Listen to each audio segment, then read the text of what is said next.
that little bit, what do we hear? Well, we hear almost obsessive text repetition, right? Yesu, Yesu, Yesu of Nazareth, and they keep on saying his name. The feeling of the harmony, it's shifting very quickly, right? There's very rapidly shifting movement in the strings and the bass line. There are lots of dissonances. Basically, it's undoubtedly meant to disturb and unsettle. And throughout the piece, if you'll hear more of it, the mob, the people, the mob that come for Jesus are always, and the people at the trial, are always portrayed as a very bloodthirsty, aggressive mob. So this is where we get... be portrayed as unnerved. I mean, just from gospel readings, the Pharisees and the Sanhedrin, they essentially whipped them into a frenzy. Exactly. Frenzied. That's a really great word to describe the affect of what's going on here. Frenzy. I felt that it was more of a ravenous sort of feeling, that they're in a way they're hungry for him, and that's the way they're portrayed throughout the piece, and that's not particularly human of them, which I don't know, that might play into the anti-Semitism. Great segue, thanks, George. No, it's perfect, absolutely. So, obviously, there are hints in John's narrative for how the mob should be portrayed, right? And there are hints in all the Gospels. So, taking his cues from John, Bach imbues the music of the mob with this frenzied, ravenous, hungry, sort of almost animalistic kind of lust for blood and for action. And this has been seen as somewhat problematic because this mob, what is called the turba, which literally just means mob,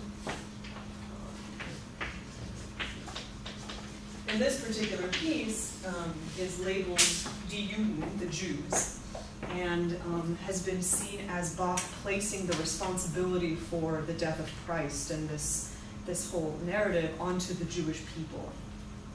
Now, face the comments. Well, I mean, it's a horribly historical event, and I mean, what else was the mob going to be made of? I mean, okay. But I get where the anti-Semite feelings could come from. Right.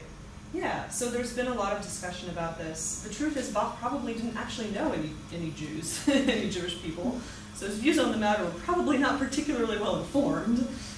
However, it is possible, of course, that like many of his contemporaries who did speak about the matter, he might have harbored negative feelings toward the Jewish people, but it's almost moot to speak of Bach's personal opinion on this. Well, what we have is the music and the way that it's set, and when we look at that, it has caused discomfort and debate among listeners of our time. And there are actually certain performances that have been cut or altered to make the work less potentially offensive to Jewish listeners today or to any listeners today. Relabeling, for instance, die Juden to die Leute, which just means the people, instead of specifying what kind of people they were. As you can imagine, we could spend the rest of today's class and probably the rest of the quarter talking about this specific issue, the pros and cons of such artistic decisions, and whether or not we should or can sort of legitimately make decisions like that in performance, and what it means for us to do so or not to do so, or to withhold from doing so. Doesn't that borderline on censorship then? I mean, well, that's of course the question. Yeah. Well, how would you define censorship? Is the first question that comes to mind there, and different people define it differently. There are certainly musicologists and scholars who are very pro altering the work to make it more accessible to today's listeners and to a wider breadth of today's listeners. Gardner says a couple of things about it. He says that, okay, sure, die Juden, but also the chorales that are interspersed within the Passion have an admission of collective Christian guilt, that it's all of us. It's not just this particular sect of people.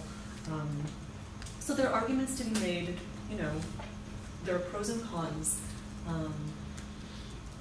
And this, of course, goes back to a number of the issues we've talked about, which is, first of all, for those of you who are not here, one of the earliest thought experiments we've done in this class was, well, can someone who's a jerk write good music? How does the personality or the personal beliefs of an author or a creator interface with their creative production? But secondly, then bringing it back to us, to the performers, to the people making artistic decisions today, what's within our right or our provenance to do? What would be a historically informed performance of this piece? What would be a not historically informed performance of this piece? And what would be the positives and the negatives of each of those? Oh, that's a loaded question. It's a loaded question. Thanks so much for coming, Ray. So, again, as you can imagine, we could definitely spend a lot of time talking about this.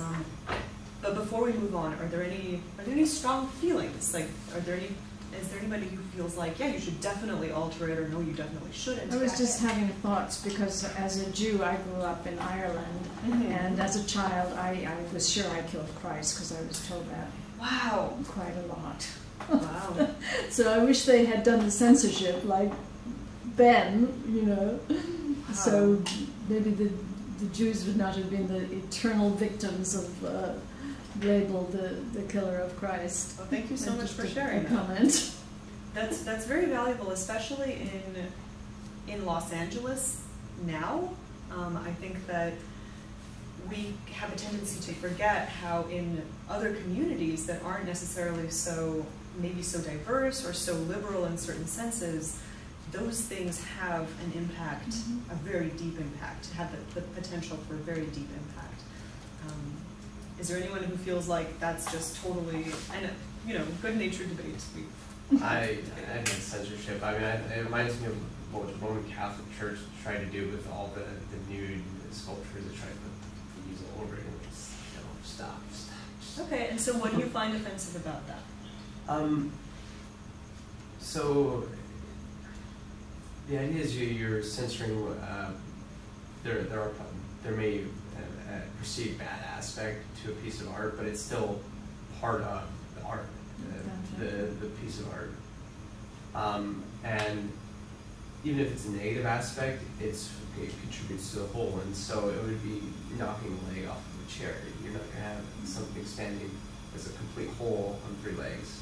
And so I'm not sure that analogy is quite accurate. It would be more like replacing one of the legs with a different material, perhaps, but it certainly wouldn't be the original creation. Wouldn't be the original creation, right?